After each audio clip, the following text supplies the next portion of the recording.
পূজা দেখি তো অবস্থা ভালো আছেননি? দাদা ভালো আছি। আপনি ভালো আছেননি? ওই তো দিদি ভালো আছি। তো আজকে তো আপনার রিসেপশন রেডি হয়ে গেলা কিলা লাগে সাজিয়া?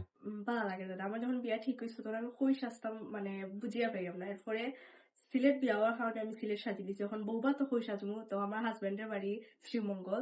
তো শ্রীমঙ্গলে তো আপনি সেরা ফেমাস একটা নাম, যার কারণে আপনার কাছে আওয়া। আর এটা আমার শখ আসলো যে কোনো একটা অনুষ্ঠানে আপনার কাছে সাজতাম। আর আমি জেলা চাইছি, আমার মন মতন সাজিয়েছে, ভালো লাগছে। মানে আমি একটু টেনশন আসলাম যে কি লেখান হইব না হইব, কারণ আমি কোনো সময় লেখান সাজি না, বা আমি সবসময় ন্যাচারাল ভাবে নর্মাল ভাবে আমি বাড়াই যাই সবসময়। কোনো মেকআপের কোনো মানে কিছুর প্রতি আমার নাই, ধারণা নাই। তো দাদা আমার মন মতন করে আরো সুন্দর করে সাজাইছেন, খুব যত্ন করিয়া।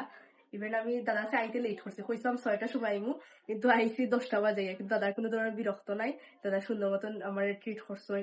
ইভেন আমার মাঝখানে আমার ব্রেকও দিচ্ছেন, রেস্টও দিচ্ছেন, চাও খাওয়াইছেন। তো thank you thank you baby, দাদা, থ্যাংক আশীর্বাদ ইউ সো করবা দাদা মাচ। আমার। আমার লাগে আশীর্বাদ করবার, এখন তো শ্রীমঙ্গলের বৌমা, যদি দেশে তখন দেখাইব। অবশ্যই দাদা। চোখটা একটু বন্ধ করলেই ভাই।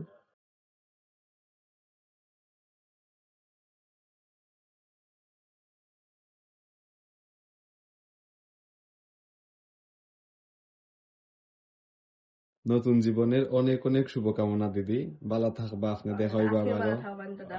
টাটা। টাটা দাদা।